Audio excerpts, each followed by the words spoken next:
Shalom Vracha. On a passé de bonnes fêtes. J'espère pour vous aussi. Et si c'était un peu difficile, eh ben on va mieux reprendre maintenant. Il y a des fois dans la vie, mon cher Raphaël, ça sort pas comme on veut. On a tout organisé, tout préparé, tout ça, et ça sort pas. Ouais. C'est pas comme ça que je voulais les fêtes. C'est pas comme ça que je voulais ce que j'ai préparé à la maison. Préparer un mariage. Et ça sort pas comme on veut. Qu'est-ce qui se passe? Vous savez quoi? Mon cher Abénou dit au peuple d'Israël, on va construire le temple. La maison où on va faire descendre Hachem dans la maison. Ouais. Quelle idée! Faire descendre Hachem dans notre maison. Donc tout le peuple apporte de l'or, de l'argent, du cuivre, pour préparer chacun avec un cœur extraordinaire, avec une joie d'apporter et de participer à ce merveilleux plan. Préparez à la maison d'Hachem. On y prépare. Aucune personne n'est radin. Tout le monde est content d'apporter. Et voilà que, ça y est, le temple est prêt. Betzalel, il savait comment chacun apportait, avec quelle pensée, quel cœur, quelle intention. Et selon ce que chacun apportait, eh ben, cet or-là, il va aller dans l'endroit le plus saint, le plus kadosh. Il y en a un qui a apporté sur le dos, il y en a qui a apporté en courant, il y en a qui a apporté le temps en pleurant.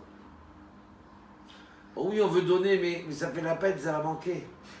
Donc ça, on va le garder pour des endroits un peu sales du temple. Et ce qu'il a donné avec le cœur extraordinaire, quand les femmes ont apporté leurs bijoux, c'était l'endroit le plus kadosh. Ce que l'on fait avec enthousiasme, avec tout leur cœur. Et voilà que on ouvre le temple. Et la Shrina ne descend pas. On commence à faire le service dans le temple, la prière, Moshe, Aaron. Et la Shrina ne descend pas. Ouais. Quoi, tout ce qu'on s'est fatigué pour rien? Quoi, Hachem, il n'accepte pas? Tu voulais me poser une question? Je voulais savoir pourquoi on l'appelle Shmini en fait. La paracha Shmini. C'est un chiffre. Un chiffre, oui, c'est vrai. On n'a pas l'habitude.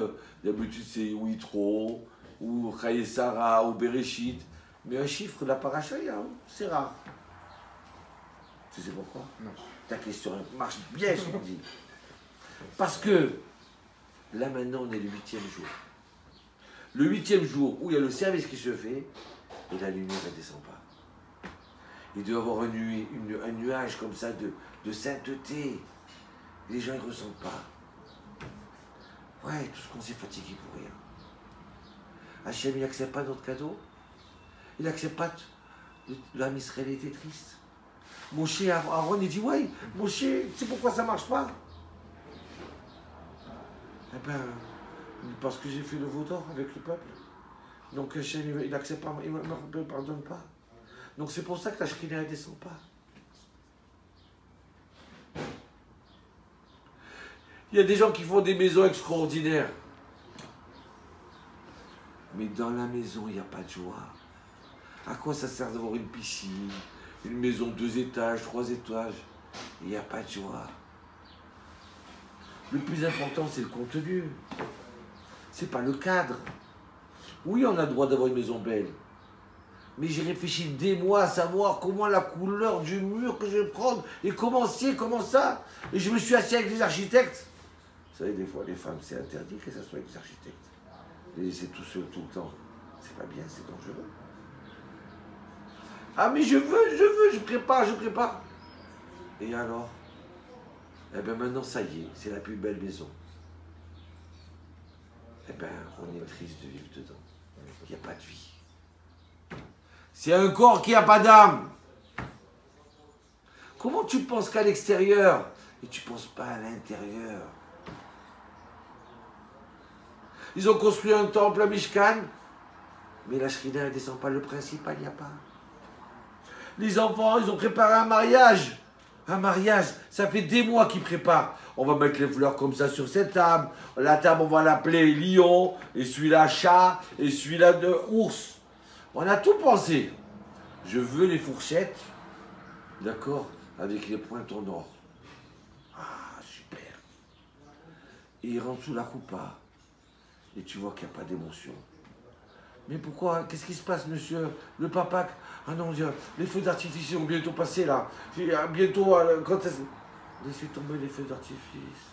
Vous mariez votre fils. C'est le moment le plus important. C'est ça qu'il faut. Quand une fois, je vois dans un mariage où je vois les parents excités, les mamans. Qu'est-ce qui se passe? Ah non, c'est trop dur là. Ah, il me tarde demain.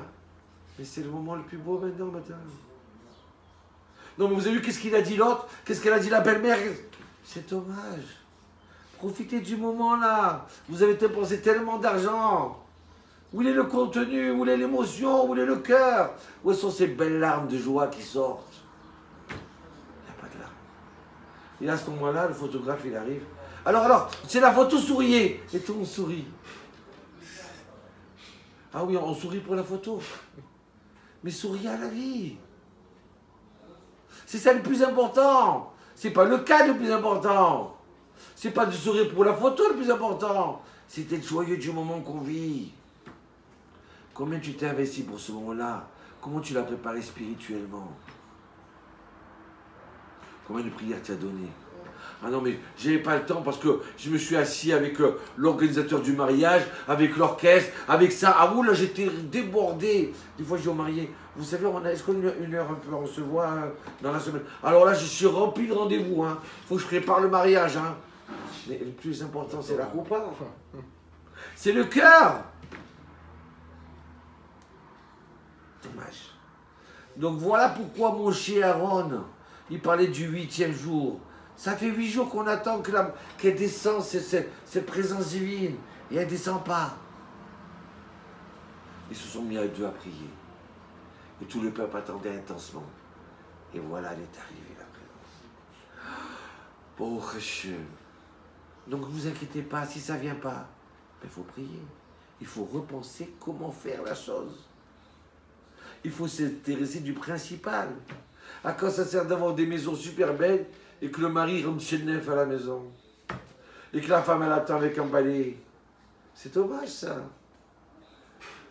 Ayez une maison simple ou même belle, mais préparez-vous l'intérieur à la faire vivre. Chantez dans la maison. Soyez joyeux de la maison. Vous allez voir comment vos enfants vont bien grandir. Voilà, Parashat Shmini, passez ce 8e jour où Dieu est descendu. Et que Dieu descende dans vos maisons, dans votre cœur, dans votre famille. Amen.